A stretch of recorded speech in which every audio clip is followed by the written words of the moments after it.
perdón. El equipo 2, ¿no? Que el equipo 1 iba a volver a hacer su exposición, creo habían dicho. Ok, sale. Prepárese el equipo 1. Profesor, soy del equipo 1. ¿Cree que haya manera de que pueda pasar ahorita a exponer el equipo 2? Es que nuestro compañero tuvo un problema y nos avisó, el que iba a compartir. Nada más estamos checando el tema de quién va a poder compartir la pantalla ahorita que nos toque otra vez exponer al equipo 1.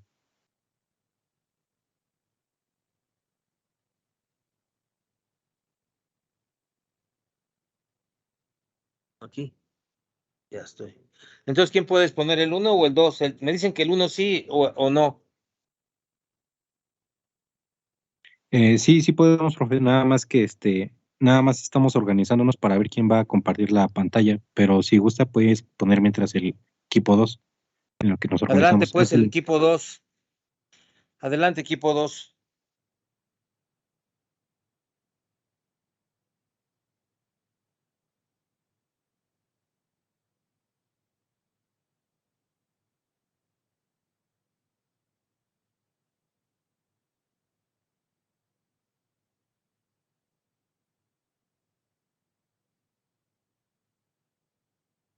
Un momento, maestro, es que, bueno, nos falta un compañero, pero estamos organizando la información para presentar el archivo de una vez. Nada más, permítanos un momentito para organizarnos la información bien.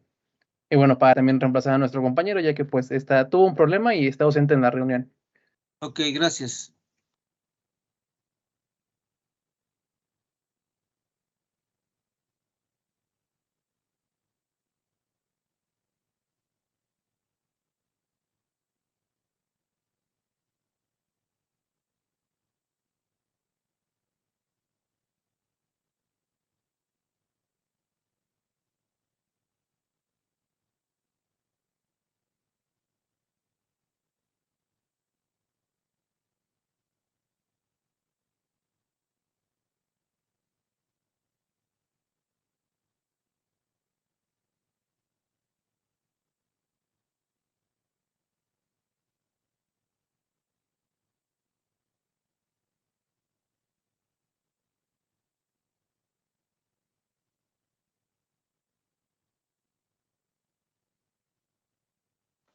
¿Ya se ve la imagen, profesor?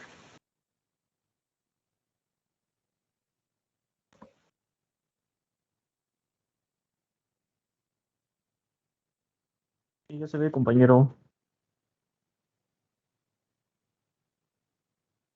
Bueno, tenemos un compañero en nuestro equipo ausente, así que, porque tuvo un problema, entonces, vamos a tratar de sintetizar un poquito su información, porque él era el que tenía ya su, digamos, parte ya bien consolidada, por decirlo de alguna manera.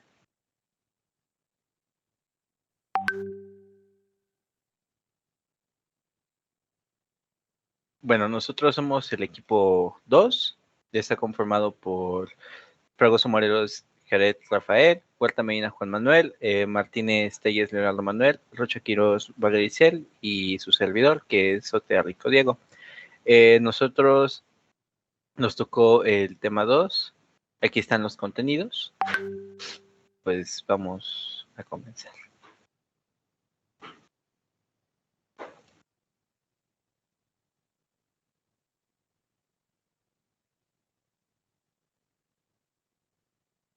Buenas noches, profesor y compañeros. Yo les voy a explicar, bueno, voy a empezar con el tema de tipos de sensores eléctricos, empezando con el capacitivo, que bueno, los sensores capacitivos son un tipo de sensor eléctrico que son ampliamente utilizados para la detección de objetos, ya sean estos de naturaleza metálica o no, tales como pues, madera, cartón, cerámica, vidrio, plástico, etc. Los líquidos, bueno, pues de manera general también son excelentes como pues actuadores para los sensores capacitivos. Y pues no importa mucho si son conductivos o no, así como pues su viscosidad o su color. De esta forma, con uno o dos sensores se pueden se pueden obtener pues excelentes resultados. También se utilizan para otros fines como por ejemplo en las pantallas táctiles, porque bueno, son capaces de detectar lo que son las membranas de los dedos. Y bueno, estos también se ocupan para lo que son el conteo, bueno, pueden hacer más fácil la automatización. Y bueno, como tal, los sensores ahora inductivos, estos son una clase especial de sensores que sirven para detectar metales ferrosos. Estos funcionan sin contacto y detectan objetos metálicos situados en su campo de medición. Para ello utilizan lo que es la interacción del objeto metálico como conductor eléctrico. Pusimos un video para explicar mejor esto de los sensores. Dura 10 minutos, no sé si lo podamos poner, profesor.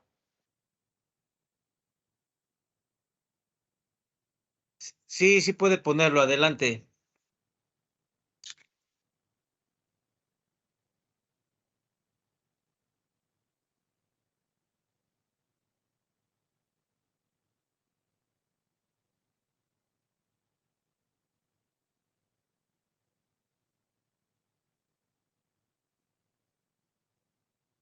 Les falta poner el audio, no conectaron el audio.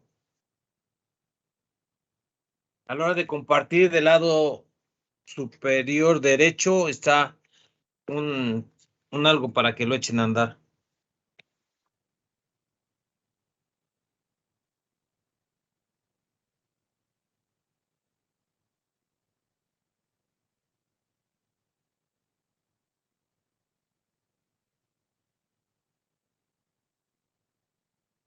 Deme un segundo, profesor.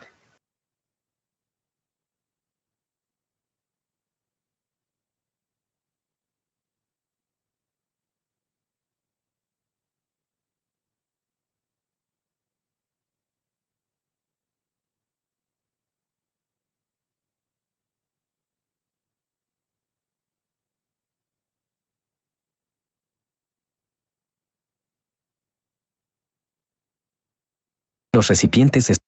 Los sensores son usados en casi todos los procesos industriales. El sensor capacitivo y el sensor inductivo son algunos de ellos. El sensor capacitivo, para este caso, detecta el nivel de llenado del líquido. Mientras que el sensor inductivo detecta si es que los recipientes están tapados. Veamos detalladamente cómo es que funcionan los diferentes tipos de sensores capacitivos e inductivos, y algunas de las formas en que estos sensores se utilizan en la automatización. Primeramente, veamos sobre el sensor de proximidad inductivo. Un sensor inductivo es un dispositivo electrónico que puede detectar objetos metálicos ferrosos a una distancia determinada sin contacto físico. Algunos sensores inductivos también pueden detectar objetos de metales no ferrosos como latón, aluminio y cobre. Aunque el rango o distancia de detección de un sensor inductivo en objetos de material no ferroso disminuye. La distancia de detección según el material del objeto se puede encontrar en la hoja de datos del sensor. Aunque, esta distancia no es más de 80 milímetros. Las 4 partes externas principales de un sensor inductivo son la cara del sensor, el cuerpo del sensor, la luz indicadora y los cables conectores. Dentro del cuerpo del sensor es donde se encuentra el circuito que hace que el sensor funcione. En él, encontramos una bobina, un oscilador, el circuito disparador y circuito de salida. El oscilador de corriente permite que la bobina genere un campo electromagnético. De esta manera, cuando el objeto metálico entra en el campo electromagnético, una corriente de inducción o corriente de Foucault fluye en el objeto metálico debido a la inducción electromagnética. A medida que el objeto se acerca al sensor, aumenta el flujo de corriente de inducción, lo que hace que aumente la carga en el circuito de oscilación. Entonces, la oscilación se atenúa o se detiene. El sensor detecta este cambio en el estado de oscilación con el circuito de detección de amplitud y emite una señal de detección. De esa forma funciona al detectar la tapa metálica del envase en el proceso que se mostró anteriormente. Al elegir un sensor, debemos tener en cuenta la histéresis. Pero, ¿qué es? Cuando el objeto metálico se acerca al sensor, llega hasta un punto donde es detectado y el sensor envía una señal de activación. Ahora, cuando el objeto se aleja, el sensor seguirá detectándolo hasta una cierta distancia, que llamaremos distancia de desactivación o conmutación al alejarse. Entonces, el intervalo entre estos dos puntos se le conoce como histéresis, el cual debemos tener en cuenta al momento de colocar el sensor y el objeto a detectar. La histéresis es importante porque evita el rebote entre los estados de funcionamiento del sensor. Los sensores inductivos están disponibles en muchas configuraciones diferentes. Pueden ser blindado o no blindado. Un sensor es blindado si es que su bobina que se encuentra en la parte interior tiene un blindaje metálico. Aquí podemos apreciar la configuración interna del sensor en un corte transversal. Este blindaje es de forma cilíndrica y cubre todo el contorno de la bobina del sensor. De esta manera, la detección del objeto está limitado solo al frente del sensor. Mientras que, un sensor no blindado, tiene una cara sobresalida, y en su interior... A ver, la compañero, bobina detenga tantito metálico en el... déjenme tantito. Ahorita regreso, espérenme tantito, me necesitan acá. ¿Paso? Ay, qué bueno, no lo encontraba este.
Adelante, compañeros.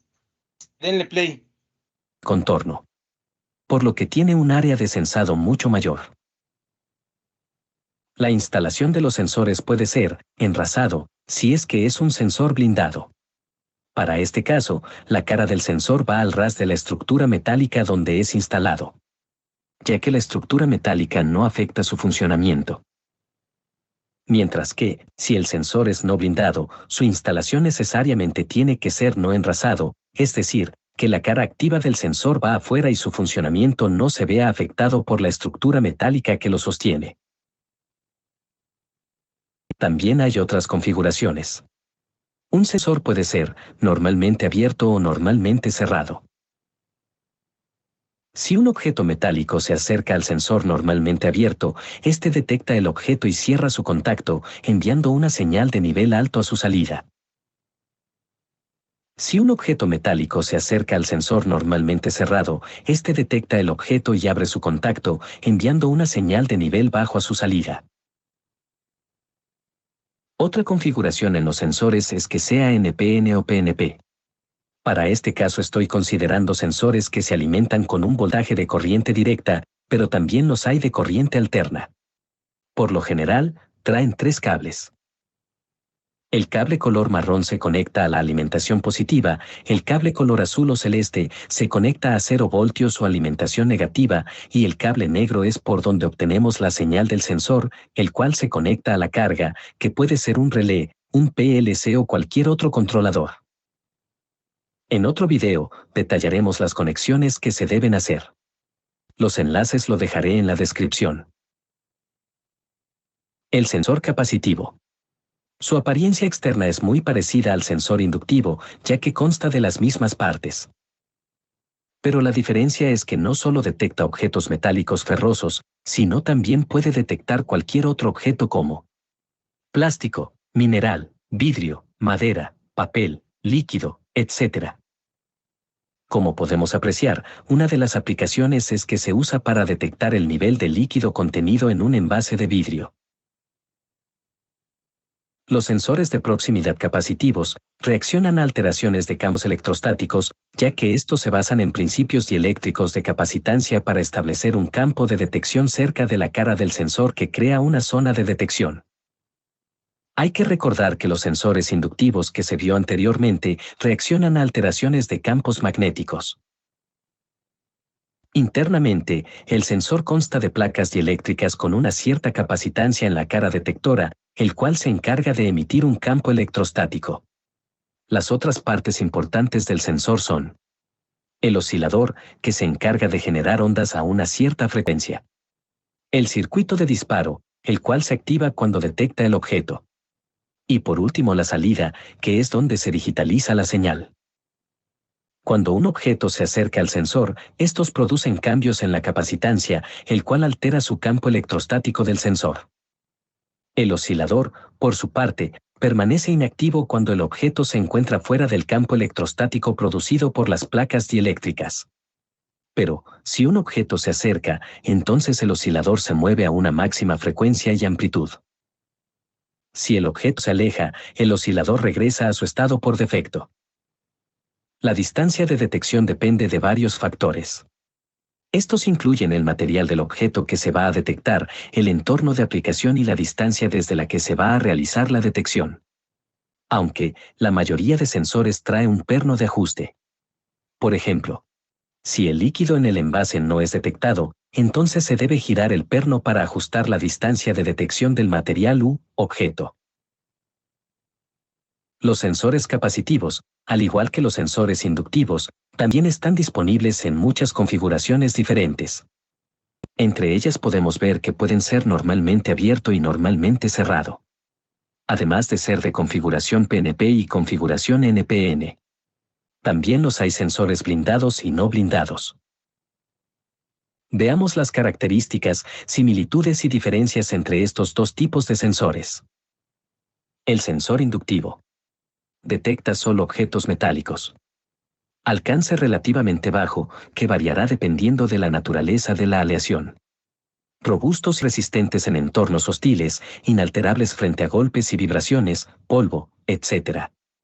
Frecuencia de conmutación relativamente alta, lo que permite controlar el paso de las piezas a alta velocidad incluso en rotación. Ausencia de piezas móviles sometidas al desgaste. Sensor capacitivo. Detecta metales ferrosos y cualquier otro tipo de material. Pueden detectar objetos a través de paredes no metálicas. Alterables frente a la humedad y a los vapores densos. Uso muy extendido en la detección de nivel, por ejemplo, a través de frascos de plástico, y en la detección de corto alcance de materiales transparentes. Ausencia de desgaste mecánico y larga vida útil independientemente de su uso. Bueno amigos, hasta aquí esta explicación. Recuerden que en el canal podrás encontrar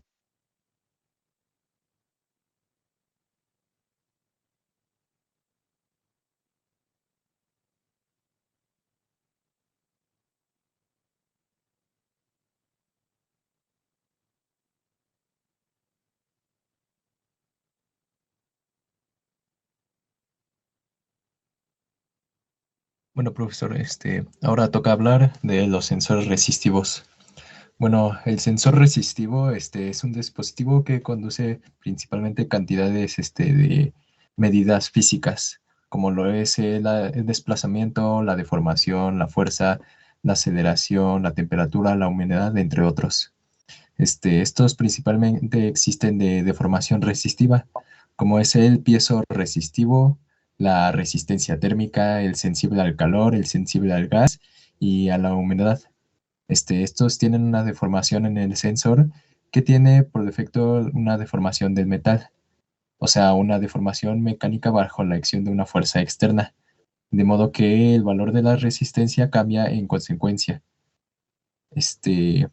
Entre estos, uno de los más importantes es los sensores piezoresistivos, que son dispositivos fabricados por una resistencia a la difusión sobre un sustrato de un material, que es principalmente semiconductor, y que de acuerdo con el efecto piezoresistivo del material es semiconductor.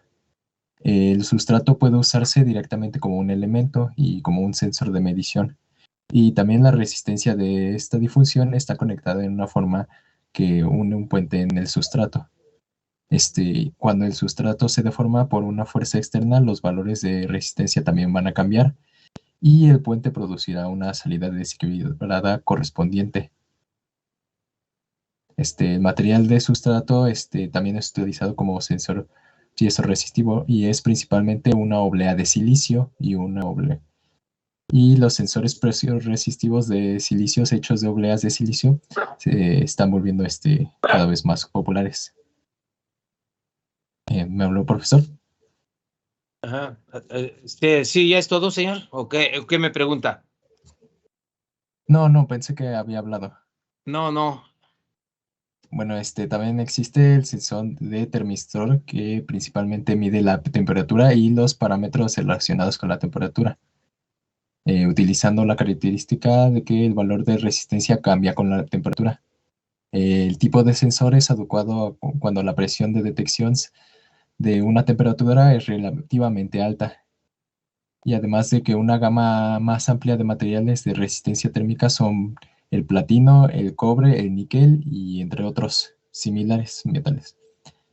Tienen las características de ganar coeficiente de resistencia y a la temperatura, buena linealidad, rendimiento estable, amplio rango de temperatura y fácil procesamiento.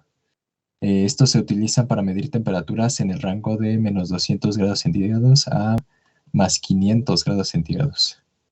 Hay otros tipos de sensores resistivos como los que puedes utilizar para medir la mecánica, como los potenciómetros y las galgas extrométricas. Los ¿Las qué, térmicos como perdón? Lo último que las dijo. galgas extensométricas. Las variables térmicas como la termoresistencia y los termistores. La magnética como la magnoterresistencia, la óptica como la fotoresistencia y la química como el hijómetro resistivo. Esos serían todos los tipos de sensores resistivos. Bueno, yo le voy a hablar de los sensores que hacen la conversión física directa a una variable eléctrica o, mejor dicho, los transductores. Bueno, estos son dispositivos claves en los sistemas de automatización y de control, pues son los que nos permiten detectar, registrar y transformar diferentes tipos de magnitudes físicas en señales eléctricas. Una línea de producción compleja o una estación diseñada para inspeccionar piezas, por ejemplo, necesariamente requieren incluir transductores confiables y seleccionados con precisión. Si lo que se requiere es perfeccionar la detección de la presión, temperatura, humedad, conviene que se revisen los transductores que existen en el mercado como alternativas y que se seleccione el más apropiado para la operación que puede ayudar a un experto. En primer lugar, un transductor es un dispositivo que esté diseñado para recibir un estímulo físico y que al hacerlo tiene la capacidad de transformarlo en otro tipo de energía. Por lo general, los transductores son empleados para proporcionar una respuesta física, la cual se deriva de la naturaleza del estímulo que reciben. A diferencia de un sensor, un transductor puede convertir o transformar energías mediante un sistema de entrada o salida en algún otro tipo de energía. O sea que son bidireccionales porque pueden convertir los fenómenos físicos en señales eléctricas o las señales eléctricas en como magnitudes físicas. El sensor, por su parte, solamente puede funcionar como un dispositivo que es de entrada porque es el intermediario entre la variable física y el sistema de medida, lo que significa que los sensores detectan de alguna forma a la energía y la convierten en una señal de salida con información. En cualquier caso, ambos son componentes esenciales que permiten ejecutar pruebas no destructivas gracias a la conversión de un tipo de energía a otra, la cual es posible interpretar posteriormente. Así, los transductores son dispositivos esenciales para aprovechar la información acerca de un proceso determinado. Existen los transductores de entrada que forman parte de un sistema sensado y los transductores de salida que forman parte de un sistema de actuación. El principio de transducción indica que los transductores realizan su función a partir de un principio físico de transformación de energía. Y para complementar mi información, yo también puse un video, no sé si estaría bien que lo ponga, profesor. Así es, compañero. Ok, permítame.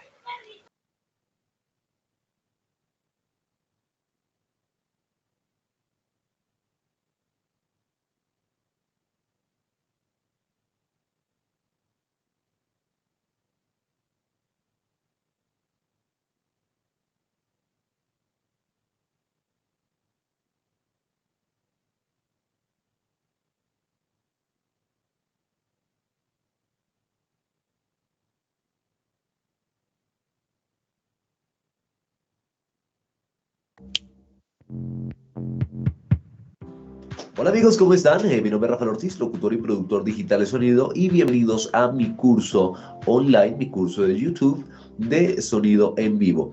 Vamos a abordar con un tema fundamental, un tema principal, el cual es el tema de los transductores. ¿Qué es un transductor? Básicamente un transductor es un conversor de energías. En el ambiente de sonido en vivo tenemos, y en general de producción como tal, de los ingenieros de audio, los que manejamos el audio, los que manejamos el tema del sonido, tenemos varios tipos de energía. En primera instancia tenemos una energía acústica que se transmite por un medio. Un transductor va a convertir un tipo de energía en otro tipo de energía por medio de algo, ¿verdad? Por medio de un transporte. En este caso, amigos, tenemos varios tipos de transductores. Como lo pueden apreciar acá en esta gráfica, tenemos lo que es un micrófono. Un micrófono convierte energía acústica en energía eléctrica por diversidad de medios, bobina, cinta corrugada, cintas paralelas, bueno, muchos tipos de formas que ya lo vamos a abordar cada tipo de microfonía. Esto genera una equivalencia, ¿verdad? Energía acústica se convierte en energía eléctrica por medio de este transductor y se transporta por medio de un cable, ¿verdad? Que ya es energía eléctrica. Entramos a una consola de sonido, un mixer, y acá seguimos siendo analógicos. Aquí continuamos siendo analógicos, familia. Y si usted tiene un computador, o sea, si el mixer a la vez también es interfaz de audio, que una interfaz también es otro tipo de transductor que convierte energía eléctrica, es decir, energía análoga, concepto análogo, a digital, lo transporta por medio de un cable USB, por lo general, un cable USB, se convierte a digital. De digital retorna otra vez a la consola o mixer o interfaz que lo convierte otra vez en energía analógica, en energía eléctrica y lo lleva a través de un cable, también como en el micrófono, lo lleva a través de un cable a un parlante. El parlante convierte energía eléctrica a energía acústica y así básicamente se completa un flujo de energía. Hay varios tipos de señales, varios tipos de impedancias, varios tipos de voltajes en todo este flujo. Se llama flujo de energía. Lo vamos a abordar un poco ya más concretamente, cuáles son los distintos tipos de energía que vamos a manejar aquí, ¿vale? Vamos a hablar de microfonía, vamos a hablar de mixers o consolas que hacen, vamos a hablar de Digital Workstation, es decir, DAW, el programa que nos permite convertir y trabajar estas señales eléctricas en digital, y vamos a hablar de monitores o cabinas, ¿vale? Lo más básico. Igualmente recuerden que siempre en sonido en vivo o cuando tengan un estudio de grabación.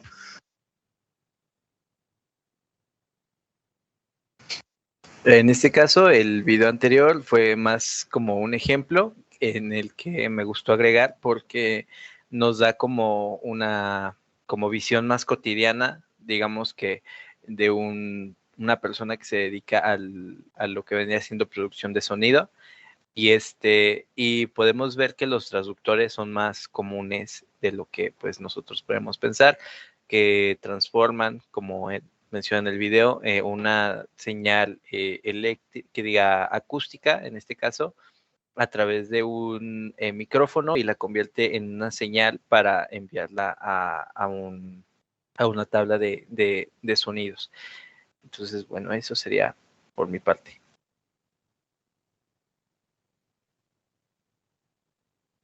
Muy bien. ¿Alguien va a exponer más o ya hasta ahí ya le dejaron? No, nuestro tema sigue, profe. Adelante.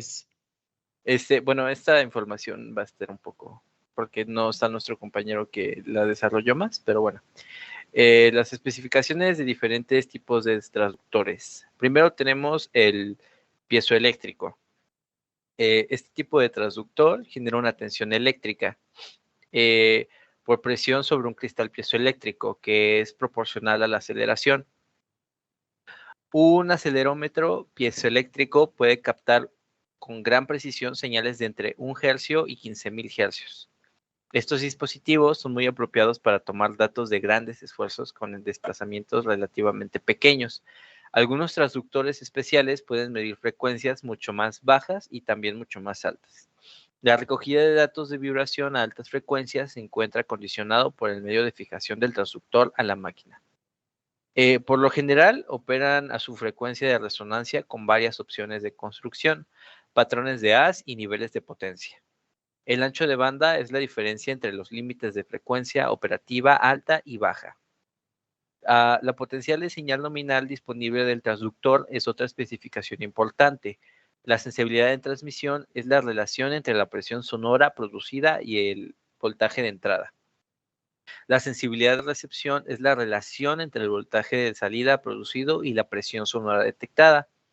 El ángulo del haz es el ángulo total incluido de haz ultrasónico. En general, un transductor de alta frecuencia producirá un haz estrecho y un transductor de frecuencia más baja producirá un haz más ancho. El ángulo del haz puede verse afectado en cierta medida por la construcción de la carcasa del transductor. Algunas ventajas del transductor piezoeléctrico son que la mayoría de los sensores tiene un amplio rango de frecuencia, normalmente entre 2 hercios y 15.000 hercios.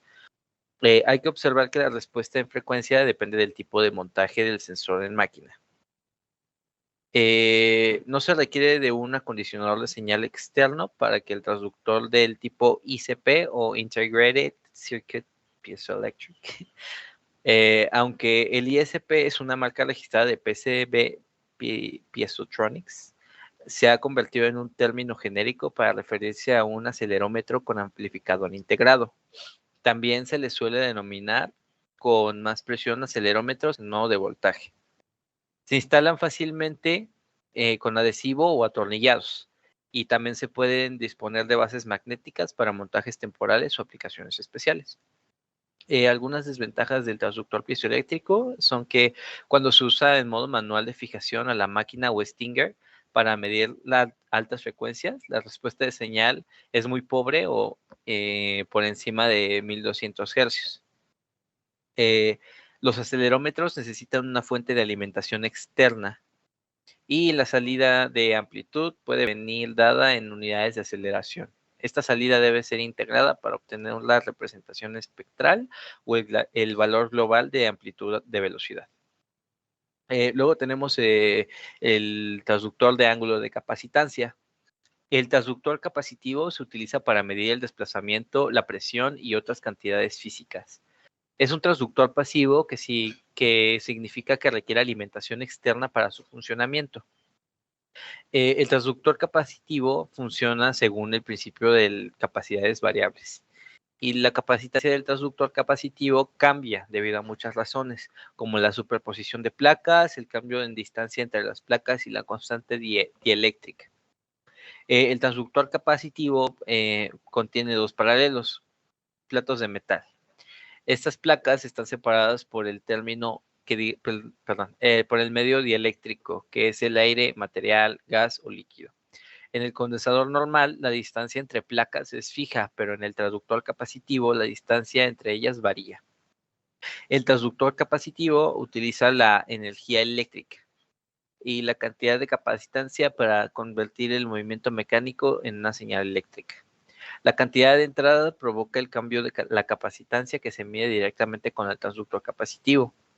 Los condensadores miden tanto la estática como los cambios dinámicos. El desplazamiento también se mide directamente al conectar los dispositivos medibles a la placa móvil del capacitor.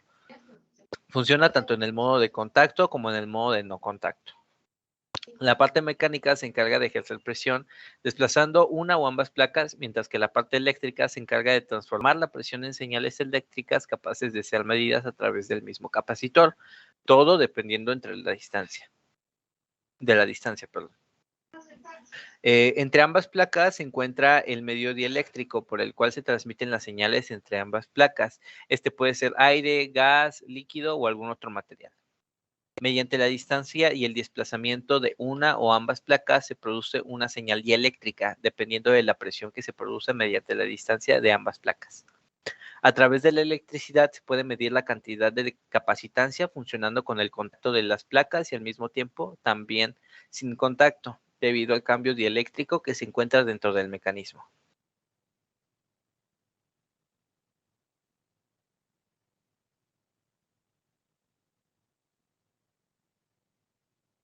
Yo les voy a hablar acerca de los transductores de presión. Un transductor de presión es un elemento capaz de enviar señales eléctricas de salida a largas distancias en función de las diferentes presiones que éste detecta. Son los encargados de monitorear y controlar la presión de fluidos o gases en un sistema cerrado. Forman parte de numerosos automatismos y, como por ejemplo, pueden controlar la apertura y cierre de válvulas o del funcionamiento de bombas de presión.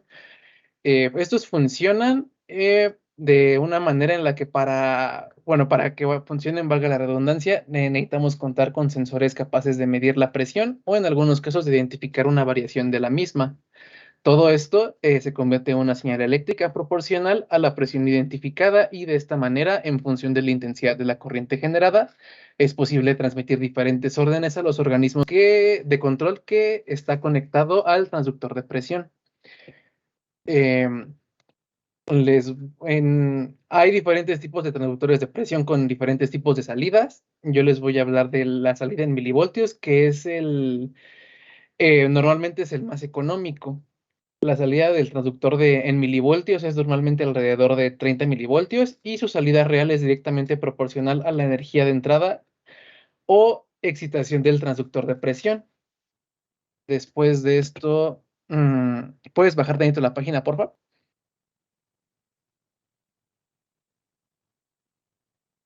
Son los transductores de presión con voltaje, vaya. Incluyen un acondicionador de señales incorporado que proporciona una salida mucho más alta que un transductor en milivoltios. Su salida es normalmente de 0 a 5 o de 0 a 10, aunque es específica para un modelo.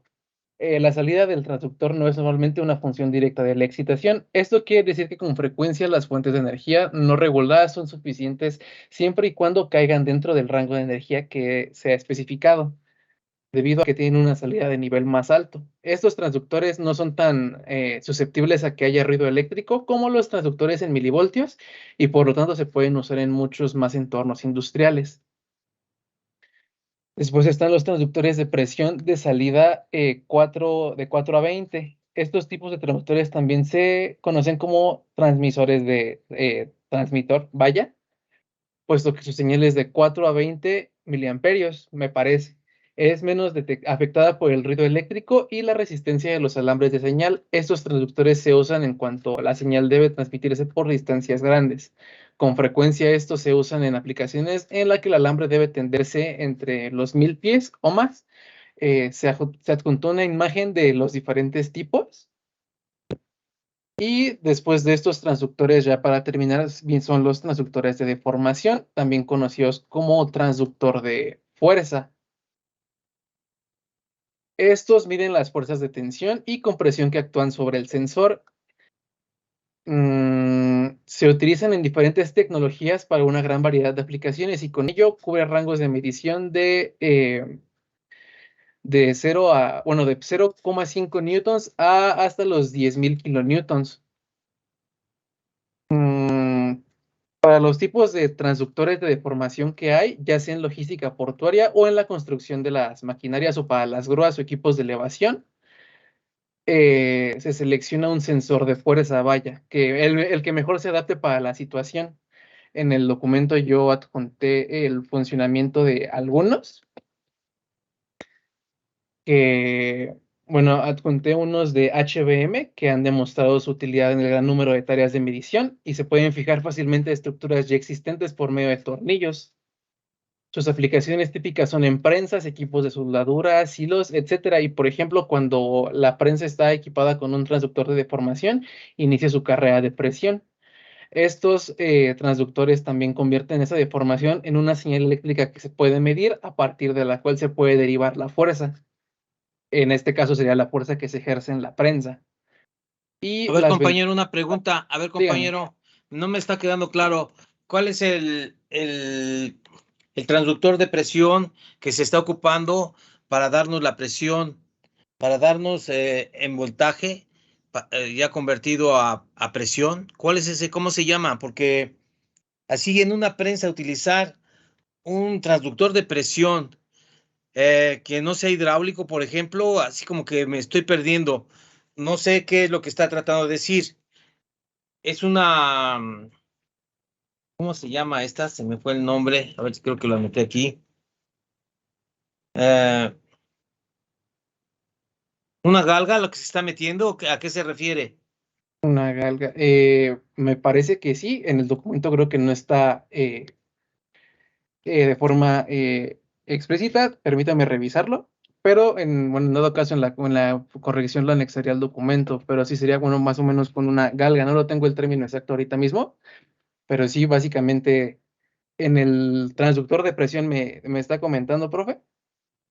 Sí, mire, ahorita se lo adelanto, o sea, debería de esperarme yo a que terminen para decirles a cada uno sus errores, que son algunos, pero aquí tendría que ser más específico, porque una prensa de presión, pues directamente se le mete ¿cómo se llama? Una carátula de presión y nos va a dar las PSI o en alguna otra medida, pero un transductor de presión, como que a ver, sería bueno saber de cuál están hablando.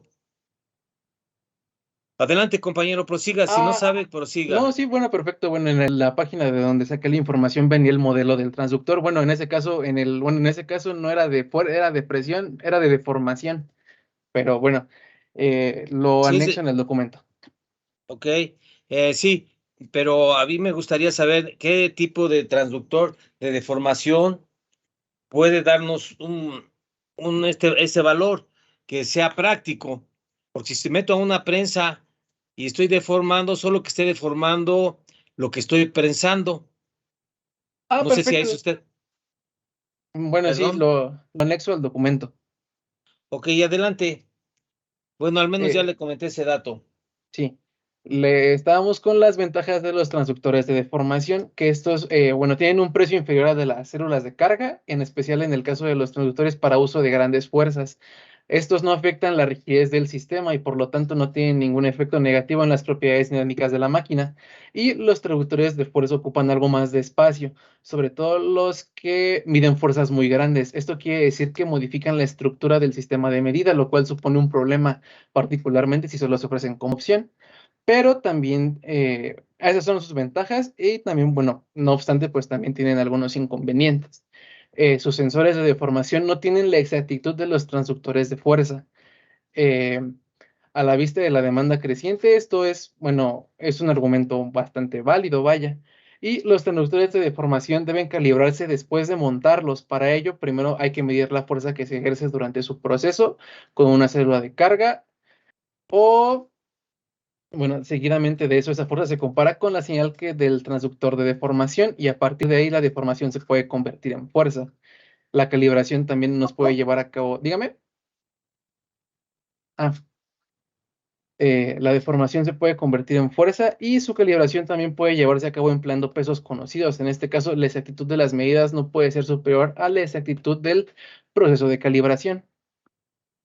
También vienen los transductores de deformación con electrónica integrada, que son con frecuencia los que se usan en primera opción, y si la exactitud de la medida no es de prioridad absoluta y si su presupuesto para el sistema de medida es limitado. En este caso, el transductor debe complementarse con una electrónica de amplificador, cosa que a su vez supone una impresión y pues reservar bastante espacio. Ya para terminar, vamos a hablar sobre la conexión en paralelo de los transductores de deformación. En muchas aplicaciones es deseable no medir las posibles deformaciones de flexión. Esto se puede compensar fácilmente utilizando dos transductores de deformación. Estos transductores deben montarse sobre un componente simétrico en puntos exactamente opuestos entre sí y deben hacerse entre ellos una conexión eléctrica en paralelo.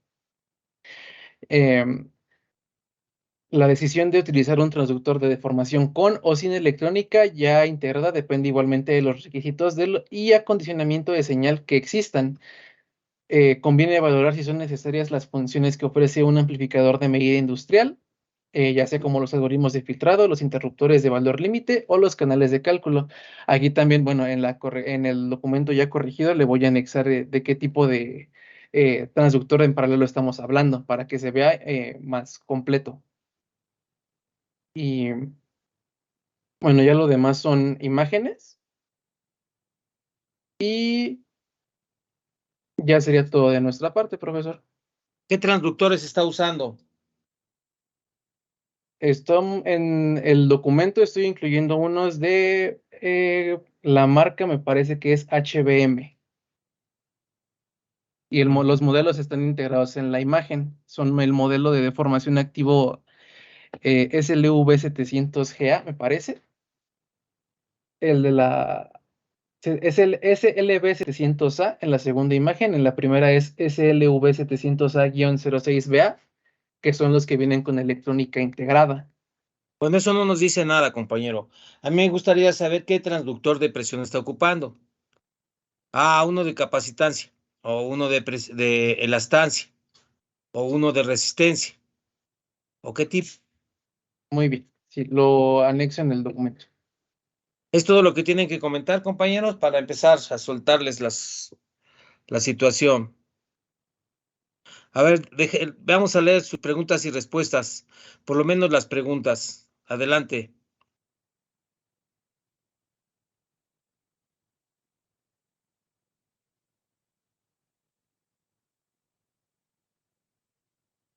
Sí, profe. Las preguntas, bueno, hicimos 10 preguntas y bueno, las respuestas están señaladas, así subrayadas, en el documento.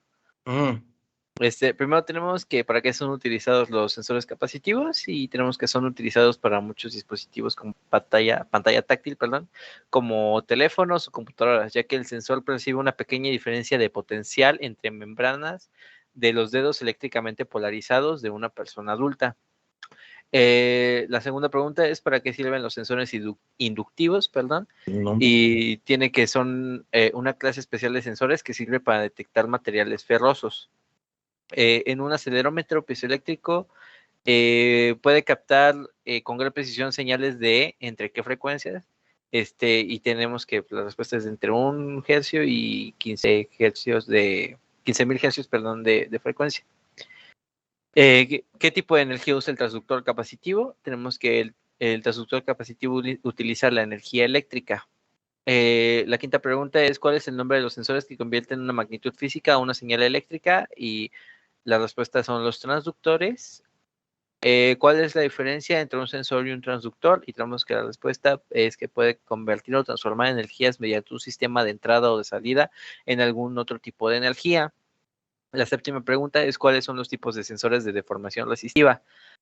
Tenemos que es la deformación por resistencia, tipo piezoresistivo, resistencia térmica, sensible al calor, sensible al gas y a la humedad. La octava pregunta es ¿en qué cantidades físicas medidas convierte el sensor resistivo? Tenemos que la respuesta es el desplazamiento, la deformación, la fuerza, la aceleración, la humedad, la temperatura, etc. La novena es cómo se logra la señal de conversión de presión en los transductores y tenemos la respuesta que es que se logra mediante la deformación física de medidores de tensión que están unidos al diafragma del transductor de presión y cableados a una configuración de puente de Whetstone. Y la décima pregunta es ¿de qué depende la decisión de utilizar un transductor de deformación con o sin electrónica integrada? Y la respuesta es que depende igualmente de los requisitos de acondicionamiento de señal que existan. Por ejemplo, conviene valorar si son necesarias las funciones que ofrece un amplificador de medida industrial, como los algoritmos de filtrado los interruptores de valor límite o los canales de cálculo. Bueno, creo que es todo, ¿verdad? Aquí tienen todavía un video. ¿O ya Sí, no? fue el que yo puse de los transductores, profesor, el ejemplo ok, que sale. daba el chico. Sí, Bueno, entonces, espérenme, ustedes son del capítulo, del número 2, ¿verdad? Déjenme profesor. primero localizarlos. Son 4, la hoja número 4.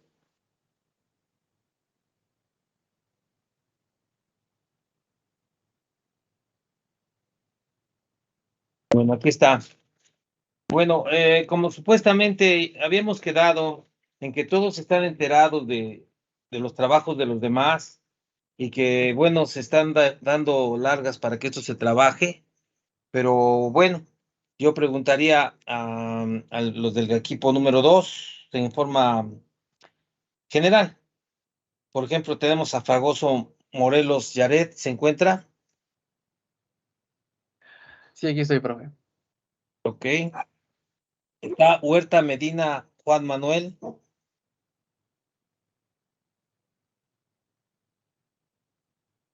¿Se No, encuentra Juan profesor, Manuel? ha tenido problemas para conectarse. Ok. Permítanme un segundo. Si todavía tenemos tiempo. Entonces, sí estamos. Martínez Telles, Leonardo Manuel, ¿se encuentra?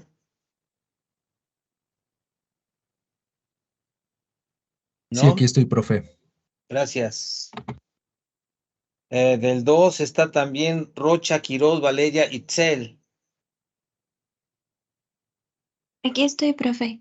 Gracias. Sotea Rico Diego. Aquí estoy, profe. Gracias. Bueno, entonces puedo empezar a preguntar y lo voy a preguntar en forma abierta para todos los integrantes del equipo número 2. Pregunta número 1. ¿Qué es histéresis? ¿Cómo vemos la gráfica de una histéresis? O platíquenme qué es histéresis. Perdón, estoy. Ahí estoy yo.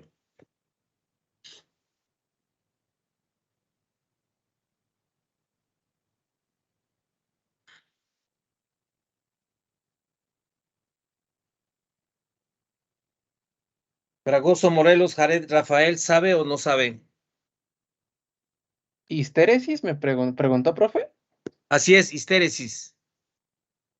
No tengo un concepto así amplio, pero creo que se refiere a campos magnéticos, creo. Ajá, ok. No sabe. Entonces no saben qué es el sistema histéresis. Bueno, según yo, es como digamos, cuando un material tiende a conservar su estado o, bueno, sus propiedades, cuando no tiene un estímulo, eso, según yo, es eso. No, es muy pobre su respuesta. Bueno, sigo preguntando, espérame, ¿dónde dejé mi hoja? Con las preguntas que estuvimos sacando ahorita. A ver, aquí está. Bueno, yo pregunto también, ¿cómo trabaja un capacitor? ¿Cuál es la función de un capacitor y cómo funciona, básicamente? Platíquenme si tenemos más de un tipo de capacitor, no sé.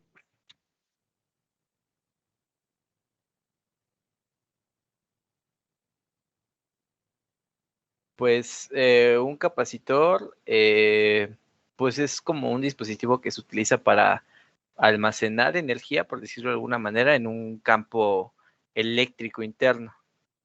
Es un componente electrónico pasivo y su uso es frecuentemente, bueno, es usado en circuitos electrónicos como en analógicos y también pues digitales.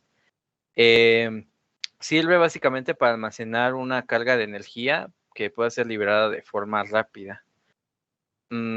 Pues esta sirve como para, por ejemplo, alimentar un motor eléctrico, por decirlo de alguna manera, y son muy buenos o eficientes en mecanismos que necesitan un incremento, pues, rápido y veloz de energía, como por ejemplo, digamos, un flash de una cámara para arrancar un motor o para, por ejemplo, amplificar un audio en un carro. ¿Un También, pues, audio?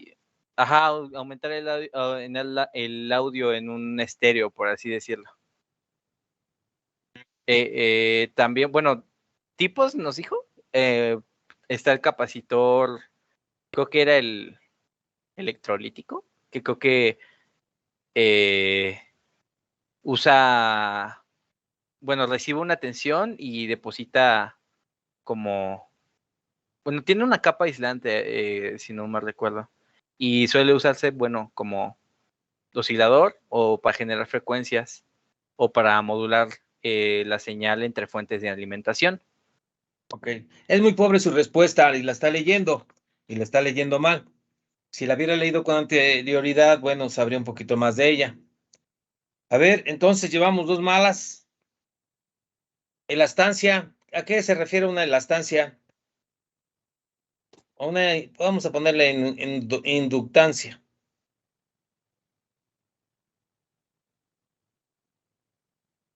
Adelante, compañeros.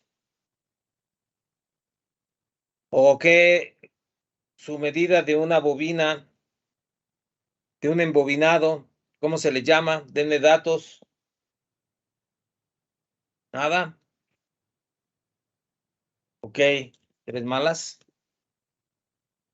Díganme qué es un dieléctrico. Si lo pueden leer, está muy sencillo. Se meten, escriben dieléctrico. Sale, enter. ¿Qué es dieléctrico? ¿No lo lograron teclear rápido? ¿Nada de compañeros? Va, 4 malas. ¿Qué es un sensor?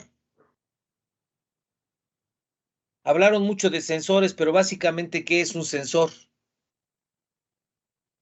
No cuántas partes tiene, qué modelo tiene, no, ¿qué hace un sensor?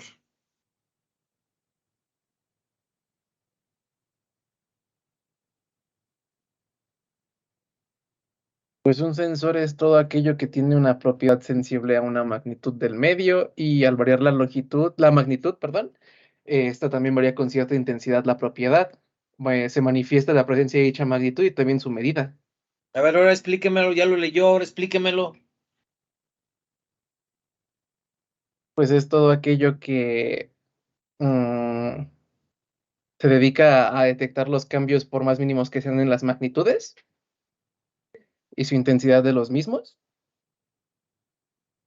Bueno, también puede ser un objeto que puede variar bueno, es que es capaz de variar sus propiedades de las magnitudes, ya sean físicas o químicas. Bueno, llevamos 5 errores.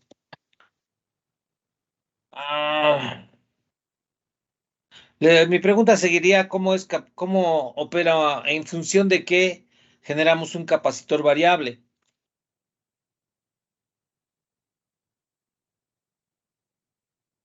¿Cómo genera la capacitancia de un capacitor variable? ¿Cómo varío su capacitancia?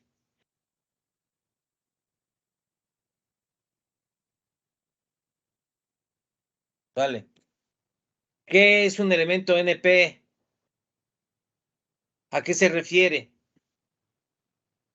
Hablaron mucho de NP, NP, NPN, PNP, pero ¿qué es? ¿A qué se refiere? ¿A qué está referido?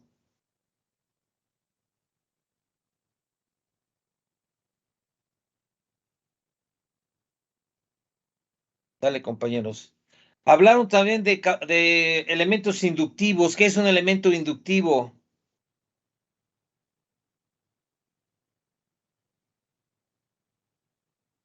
Nadie.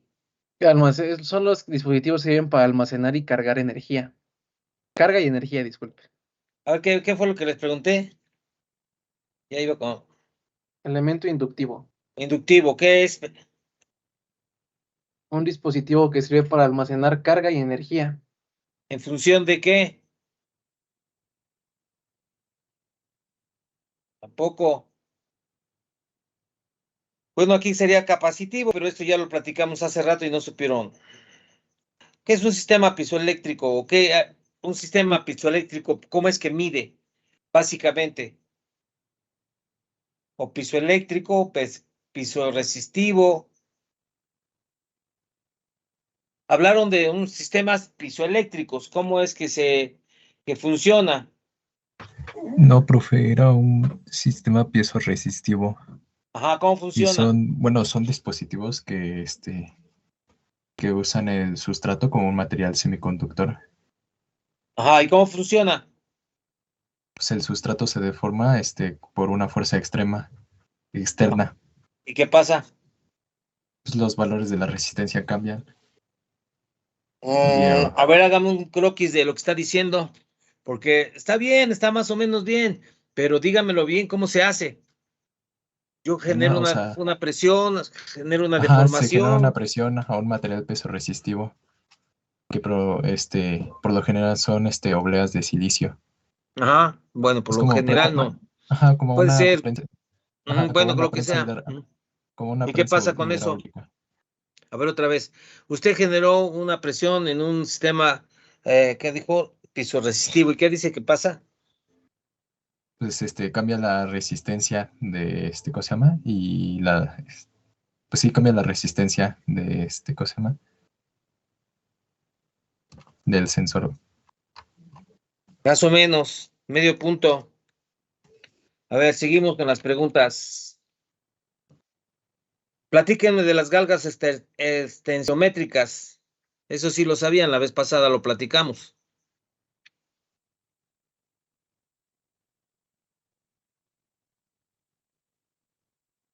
Bueno, tampoco. ¿Qué es un termistor?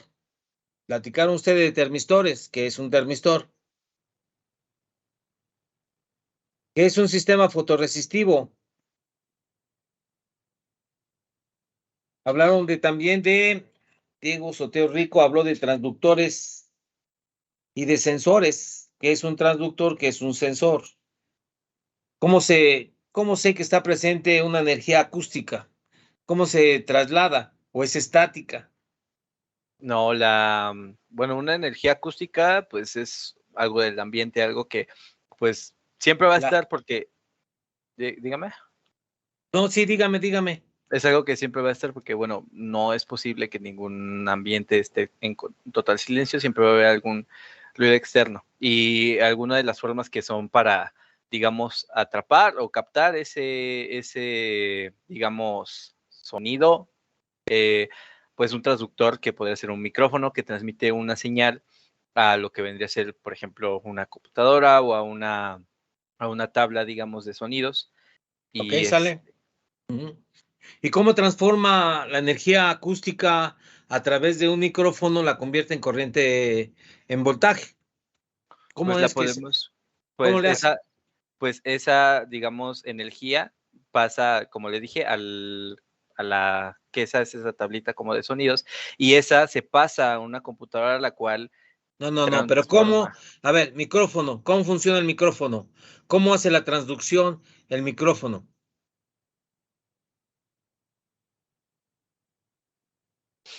Pues tiene precisamente un transductor dentro que manda una señal a la cajita, bueno, sí, a un receptor, digamos, A un mezclador, pero no me interesa ahorita el mezclador.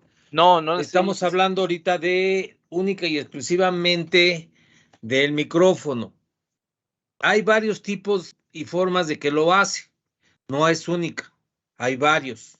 Una de capacitancia a través de un carbón, genera, no sé, yo ahorita no me acuerdo bien, pero necesito que lo platiquen. Ya hablaron sobre energía acústica, estuvo bien, más o menos bien. Es la voz de nosotros que pega si ponemos un papel. Buenos días, ¿cómo están? Si toco esto, hay este movimiento. Ese movimiento es la energía acústica. Si yo agarro un vaso de plástico, como es a ver, si se ve, es un agua de plástico, pero agarro un vaso de plástico, le hago una perforación en el fondo, agarro un hilo de 3 metros, 4 metros o más metros, lo meto ahí, le hago un nudo, queda tenso, agarro otro vaso del otro lado y puedo empezar a hablar a través de él y se va a escuchar del otro lado la vibración, está traduciéndose, se está traduciendo en todo el elemento. ¿Ok? Muy bien, ahí la llevan. Ya están sacando. Ah, ¿a qué se refiere? ¿Qué cosa es eso de analógico? ¿Qué es eso de digital? Son los parámetros, pero ¿qué cosa es? O sea, ¿qué es analógico? Mira, este elemento, este es analógico. Ah, pero este de acá es digital. ¿Qué diferencia hay entre un analógico y un digital? ¿Por qué uno se le llama analógico y por qué digital? Pues bueno, digamos, la información analógica es una señal que, bueno, que se usa como para pasar de un valor a otro y que, pues, tiene como valores intermedios y es continua, pero la señal digital va como, digamos, a brinquitos, por decirlo de alguna manera, y pasa de un valor al siguiente sin valores intermedios. Ok, O sea, en este caso, los valores analógicos o la señal analógica es continua y pues puede tomar valores n, o sea, infinitos. es cierto. Está muy bien. Ok, ¿qué me puede dar un ejemplo de piezoeléctrico, de un elemento piezoeléctrico? Ok, existe su resonancia y que pueden hacer, trabajan en alta frecuencia, en otra frecuencia, en un voltaje fulano. Bueno, deme un ejemplo de un sistema piezoeléctrico.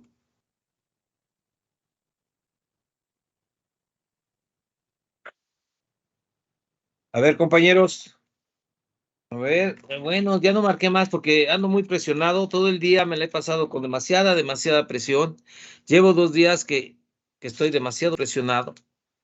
Ya ya quiero parar de trabajar, pero pues no le hallo la puerta a dejar de trabajar. Ok. Como ven, compañeros, vamos a necesitar que otra vez en el documento cero está un equipo 2.0, pongas conocimientos previos. Y en conocimientos previos, a ver, ¿qué hora es primero, antes que nada, para ver si puedo completar este dato? Son 22, ya faltan 8 minutos para irnos. A ver, espérenme, ¿cómo se hace esto? Ya se me olvidó.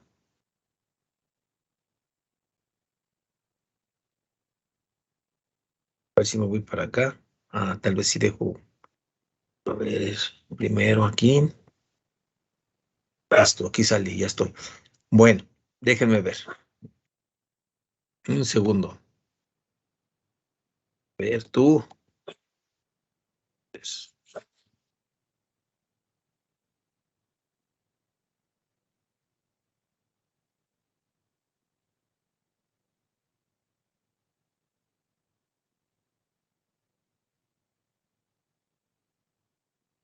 mientras se abre, ya se abrió, les comparto. Ya se fue. Bueno, estoy en conocimientos básicos y tú, ábrete Sésamo, ahí está. Bueno, vamos a ver algunos conceptos. Aquí este es el conocimiento básico, sistemas digitales, conocimientos previos, electricidad, voltaje, corriente, potencia. Ok, sale. Aquí yo les había dicho que eran aislantes. Este es aislante, todos estos son aislantes que no dejan pasar la electricidad. Estos son conductores que sí dejan pasar la electricidad. No hemos puesto en tela de juicio qué es voltaje, qué es corriente y qué es frecuencia, pero eso lo tendrían que hacer ustedes como en conocimientos previos. Hablamos de un capacitor, esto es lo que es un capacitor. A ver, no lo tengo aquí. Esta es la parte condensada. A ver.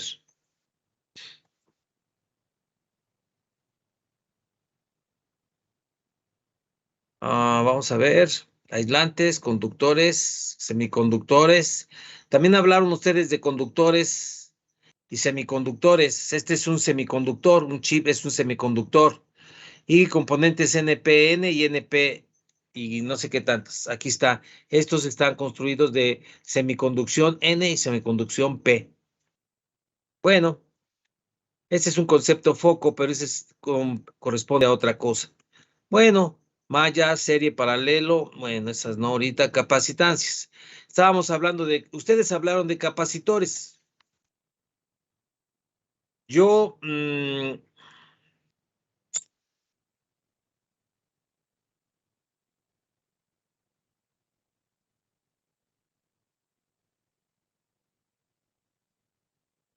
Sí estoy viendo que es un capacitor, ¿verdad? Sí, profe. Aquí nos está dando una explicación de qué es un capacitor, este cuate.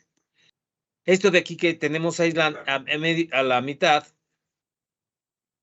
este es un capacitor, dos láminas, dos pedazos de metal, cuadrados, triangulares o lo que sea, y con un intermedio de aislante o dieléctrico, aislante o dieléctrico, ¿sale? Entonces un dieléctrico es un aislante o es un conductor relativo. Ahí está dieléctrico. También tenemos, este es un conocimiento, y se puede cargar un capacitor en corriente alterna o corriente directa. Ah, bueno, primero habría que saber qué es corriente alterna y luego saber qué es corriente continua o corriente directa. Si lo ponemos a una batería, se va a cargar y se va a descargar si nosotros quitamos la batería. Si quitamos la batería, entonces la podemos descargar, ¿sale? Y la descargamos con una situación de, no recuerdo cómo se llama esta curva, pero la podemos descargar si quitamos la información. Aquí está. Aquí está, es una pila de 1.5, la quitamos y ahora esta está cargada como una pila de 1.5 y cuando requieren la podemos ocupar. Y vean, tenemos una fórmula, la cual es esta, para la capacitancia, donde epsilon es el valor del dieléctrico.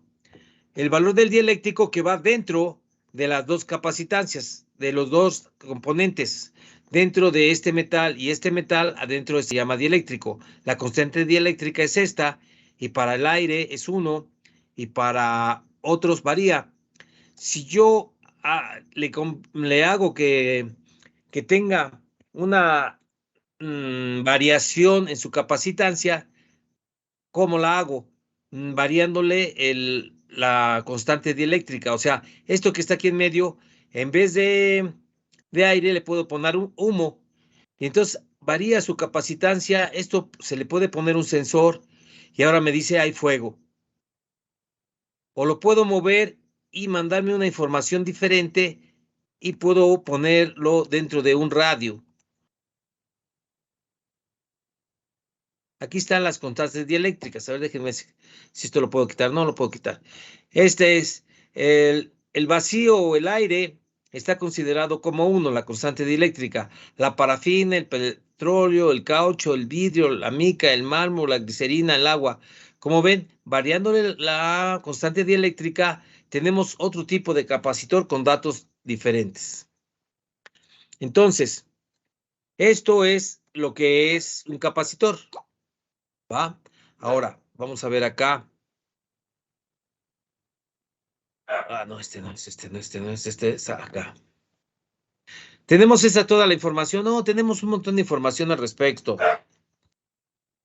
Y bueno, podemos aprovecharnos de que nosotros tenemos muchas ganas de estudiar y de trabajar y saber muchas cosas. Yo los veía a ustedes muy bravos y me fui con la finta de decir, estos cuates son pero sí buenos. Y realmente, pues, fui por banda y me di cuenta que no saben estudiar todavía. Ay, creo que es el mismo.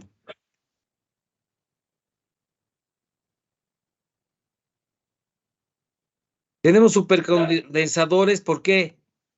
Porque tienen valores diferentes, tienen mayor capacidad. Ahora, miren, tenemos que está aquí, que es un electrolítico.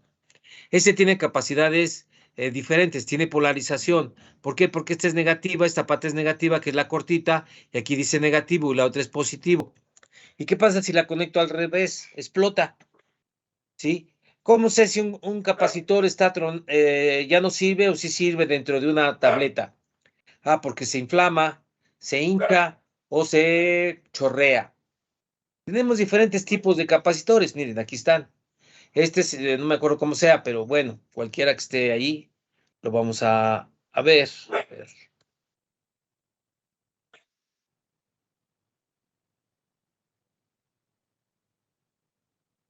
Ok, entonces lo que yo decía, tenemos un capacitor se forma de que tengo metal agarro una hoja de material de eléctrico. ¿Y qué hago? ¿Qué es eso? Ah, pues una hoja ¿qué será? De papel, pero esa tiene un poco de cera para que aguante. Le ponemos un poco de líquido para que trabaje. Y tenemos metal arriba y metal abajo, le enrollamos. Y una cara sería el positivo y otra cara sería la otra pata. Ahora, este ya es un capacitor. Este así ya como está, es un capacitor. Y tenemos muchos tipos de capacitores. Aquí tenemos, miren, estos todos son capacitores. Tenemos de este tipo, del otro, de aquel, no, son un montón. Y todos nos tenemos que saber, no. Aquí este es de 6.3 volts a 1000 picofarads. Aquí está. Ahora, vamos a ver. Este es dieléctrico. Este, digo, es electrolítico. ¿Sale? Este tiene la pata cortita, etcétera, etcétera. Ya platiqué ese tema. Ahora, vamos a ver si tenemos más información al respecto. Ah, miren, aquí es lo que están sacando. Aquí está, miren, se ve gordo. Esto que está gordo significa que ya tronó. O se pone prieto, ya tronó. Si es ¿cómo se llaman? De oblea o de lenteja, perdón. Esas se ponen negras y se ponen, descarapelan. Entonces, en general decimos, estas son las de lenteja. Si se ponen negras o se empiezan a descarapelar, ya no sirven, igual esta, igual esta. ¿Sale? Bueno.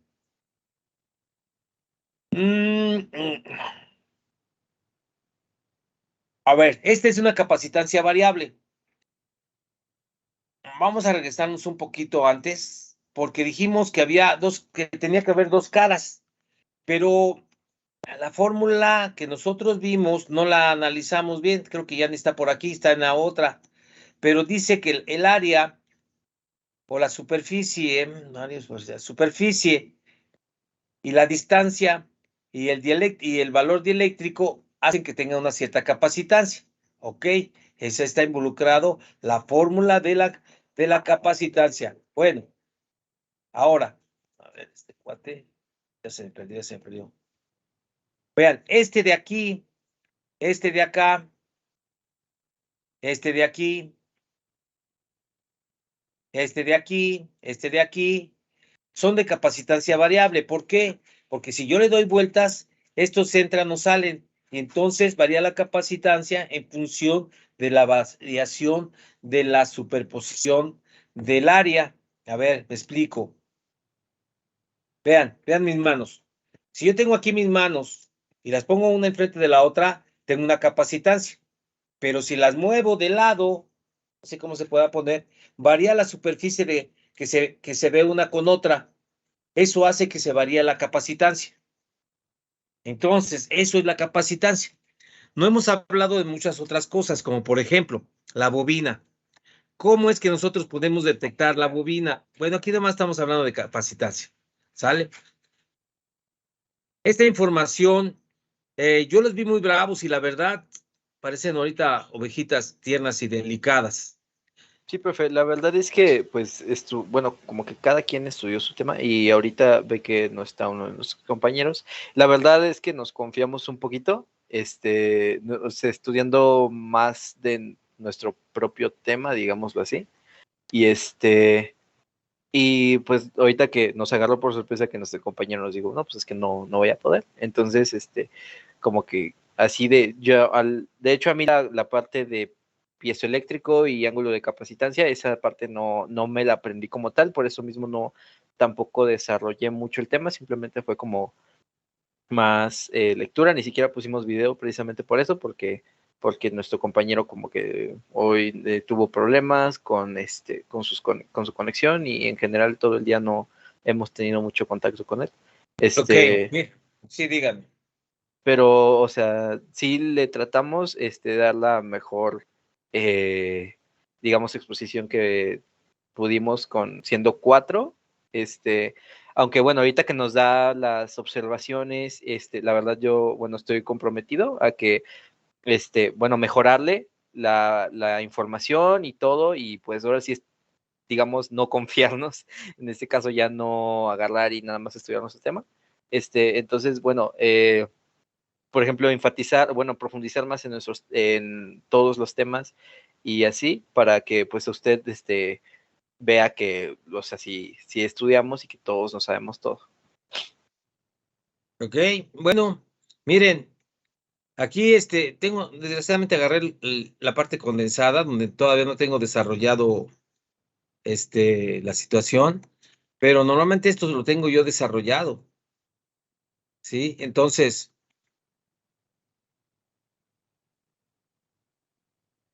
bueno, no tengo ahorita forma. Me agarraron frío, no pensé que fuera a hacer esto. Pero ok, lo vamos a dejar para la siguiente clase y bueno, ¿dónde están ustedes acá? Y vamos a hacer que todos tengamos un conocimiento total. Si no, ya voy a tener que ingresar yo y realmente pues me sentí molesto porque pues no operaron como yo pensé que iban a hacer. Dije, son de cuarto, saben hacer muchas cosas bien, están echando los kilos. El grupo anterior que tuve el semestre pasado, bueno, ya saben que hubo una problemilla ahí, pero el anterior inmediato no, eran bravos, compañeros que pudieron con el tema, no hice aclaraciones, muy poco intervine, no sé, aquí todo lo contrario. Entonces, yo quisiera ver que esto que se vuelva más de cuarto semestre. Bueno, de todas maneras, lo vamos a dejar aquí. Si veo que ya no están pudiendo, porque no están pudiendo, que se los comió la pandemia, bueno, ya lo tomamos desde otro punto de vista. Pero sí me gustaría que ustedes lo intenten nuevamente. Como ven, hay muchos faltantes, no saben lo que están diciendo, no están sabiendo qué es una galga, qué hace una galga, en función de qué trabaja, ¿sí? Entonces, bueno, lo vamos a dejar así, vamos a pasar lista. Entonces, a ver, vamos a retomar esto. Espérenme.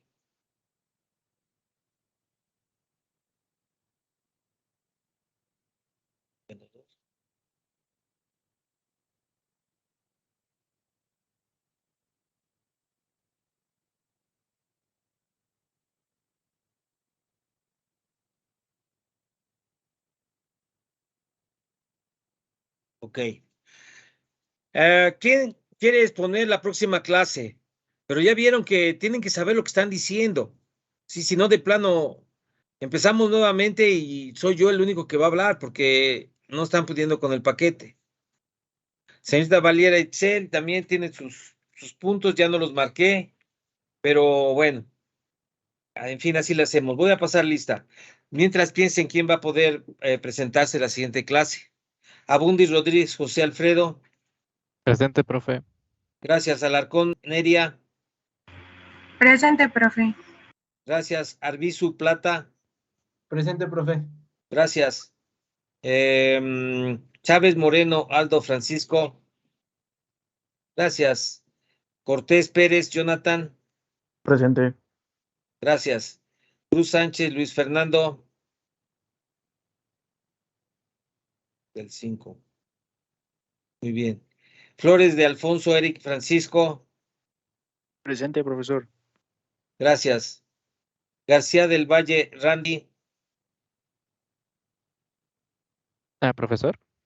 Sí, dígame. Nuestro compañero Randy tuvo una emergencia médica, no sé si pudo Ok, presentar. gracias. Sí. Está bien. García Méndez, Ángel David. Presente, Ya está. profe. Así está. Ya le Yo habíamos estoy. puesto falta. Gracias. Huerta Medinas, Juan Manuel.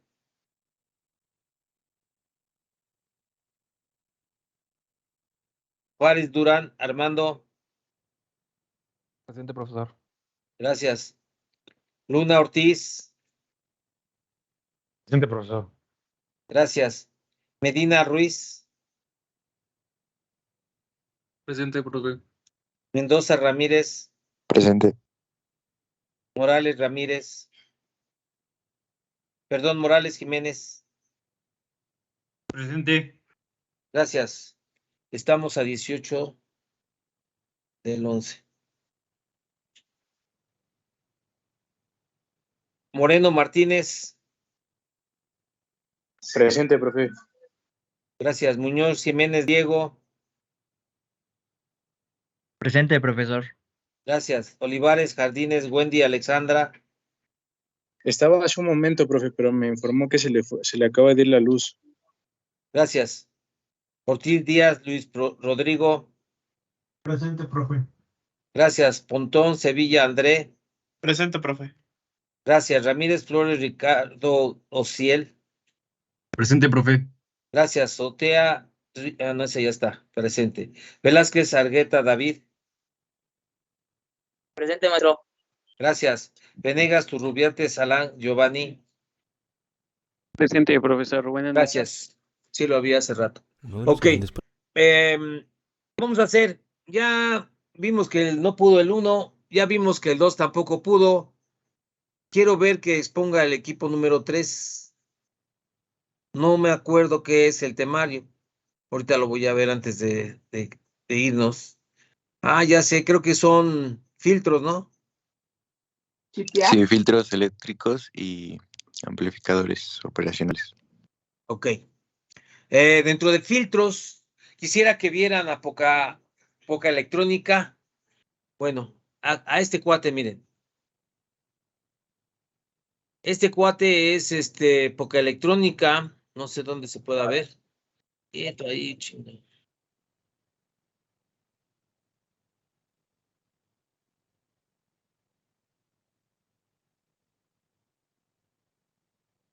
Esos son los componentes. Tiene él varios conceptos de lo que estamos hablando ahorita. Agárrense un poquito de él. Miren, aquí tiene filtros. Ah, no, estos no son filtros. ¿Esto qué es? Es del que estaban ustedes hablando, del teorema de Thevenin. Y el otro que también mencionaron, que fue el de... no me acuerdo. Oh. ¿Cuál fue el nombre? Bueno, vamos a verlo. Pero también él trabaja redes, no, filtros. Y si no, véanlo desde otro punto, pero no, del que ustedes me pusieron no estuvo muy claro, no estuvo muy bonito que digamos. Tiene muchas cosas este cuate. Es español y habla español de España. Tiene algunos nombres cambiados. En vez de decir tierra, dice ¿qué? Masa. En vez de tierra dice masa, pero se refiere a la tierra eléctrica. Ok. Pueden buscar y quisiera que tuvieran la información acerca de qué en forma... ya sé dónde lo tengo. Ahora lo tengo exactamente en donde están ustedes, en adquisición de datos. A ver, voy aquí.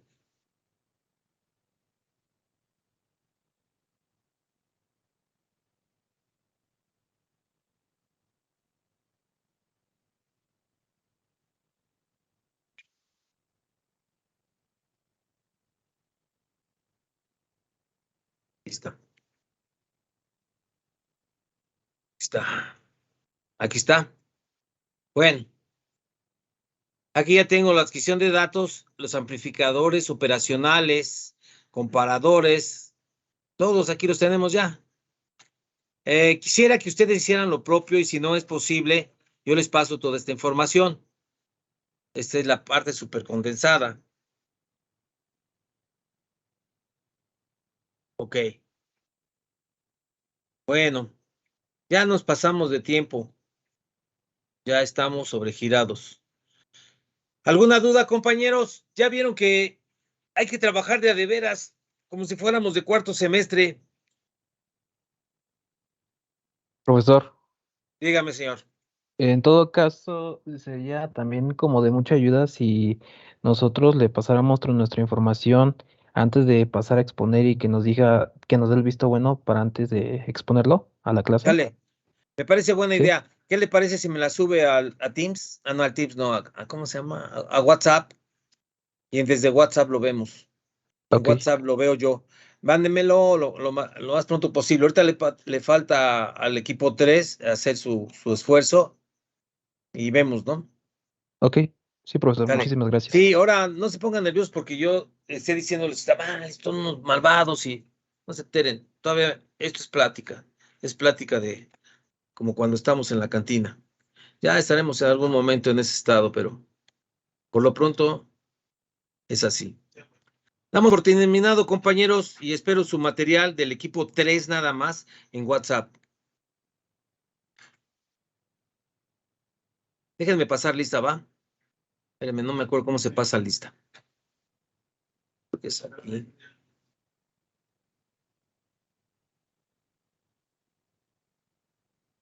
Profesor, que ya le comentabas, soy del equipo 4. Entonces no sé si nosotros también se lo podríamos mandar. ¿El del 4? Sí. Bueno, mándemelo del 4, pero no me lo mande así. El lunes no tenemos clase, ¿verdad? No sé si me toca con ustedes. No. Mándemelo del 4, pero el martes sí tenemos clase. Entonces, pero bueno, vamos a ver lo del 3 primero y después lo del 4. Espérese tantito 4 para ver cómo es lo que pueden hacer las correcciones. Pueden generar un espacio en este caso, el 2.0 o 3.0 y pueden así tal cual, conocimientos previos. Sí, está bien. Sí, gracias, Ok, profesor. ya vemos. Ok, compañeros, equipo 4, aguánteme tantito. Equipo 3, sí me mandas material. Dale. Los veo la próxima clase. Gracias, compañeros, por estar aquí, aguantándome. Gracias, hasta luego. Bye. Vale, profe, hasta luego. Hasta luego.